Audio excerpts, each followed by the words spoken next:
topic lâu thang luôn đấy tí tí ang shalom mi bye bye le Lin Chan Bimoy, where are you? I'm in Mizoram right now, my hometown.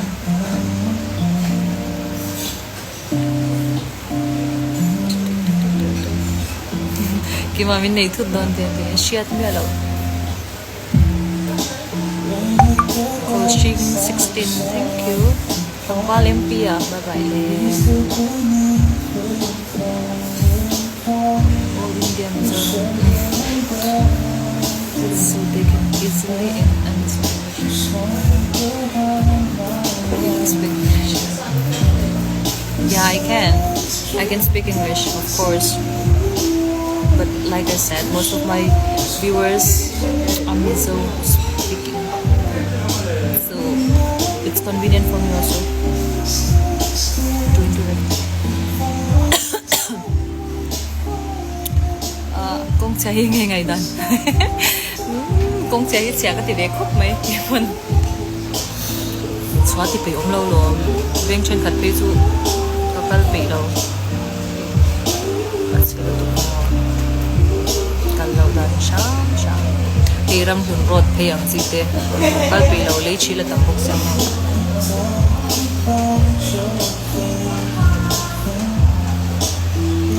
Tuang à, thank you Rego, hi Din sao mà bốn tệ, thank you.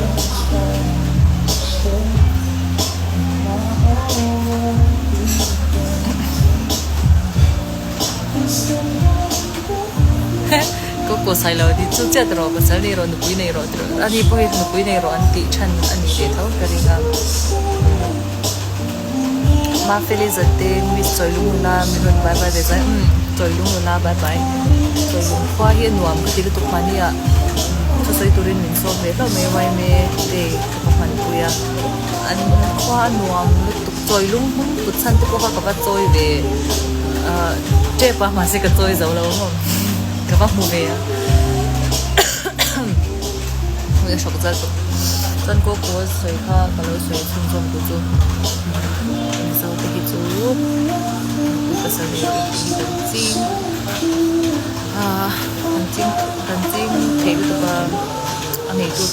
cái gì cũng không biết thì bài bài le làm ra và thank you nom sa 112 thank you Miss Nadia tu na tak sanin hai ko kalen tu program cái này lệ hi 8:30 niya so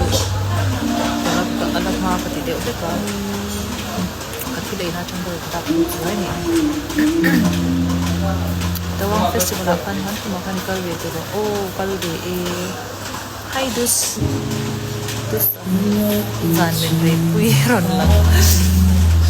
mut na tang shelo ve thaw nya ma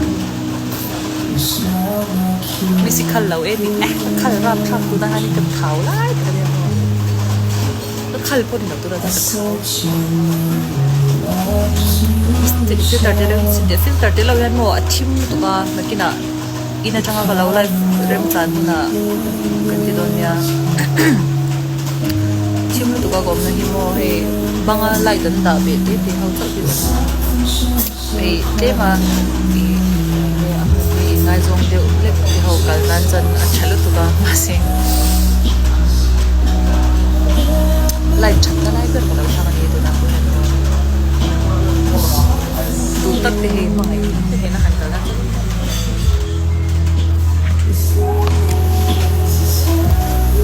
na shoi tu nei ve na shoi ve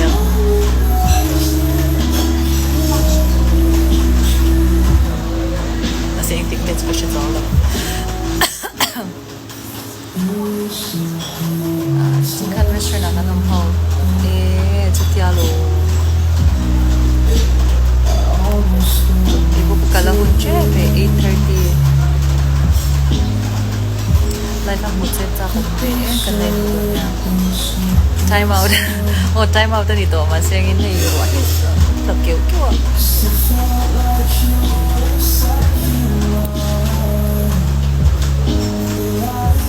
this personal here so min chang lo la mi zong ge nei tu mi mi zong lâu nghề lâu tết chú Țhin à ao yêu mà lâu thả cái dễ tụt thì không không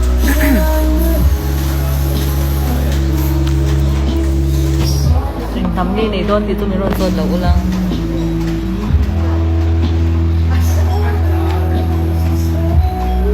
my favorite is anyway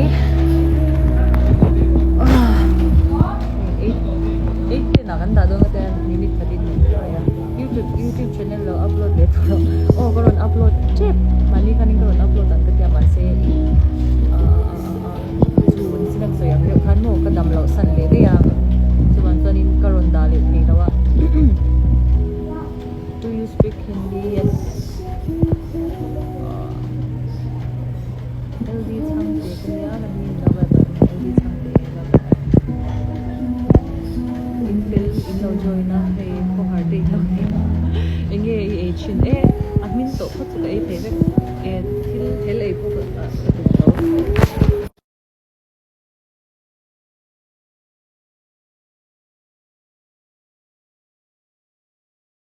hai bài đi kalau mau biasa lắm ignore lah tụi quy hai mà để không hay ông tụi nó anh vô làm nghe Sungi ka ba accept kami.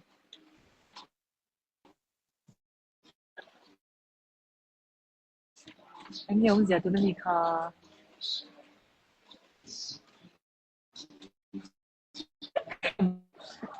Oh anh phải accept tí na mía tôi nami đó lang giới phải nghe nhiều giờ. À, cảm ơn người sao mông. Cho mình không phân lắm.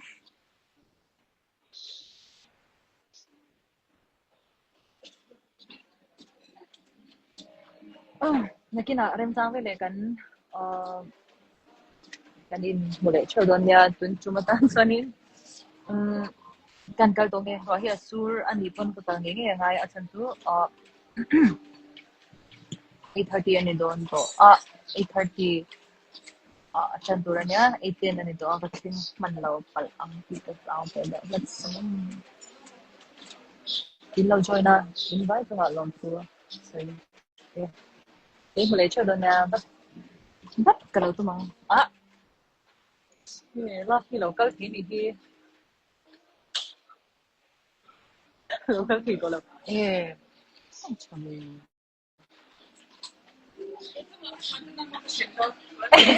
oh bye bye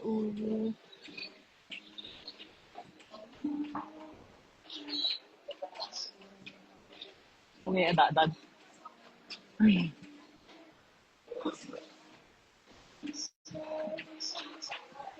thì nào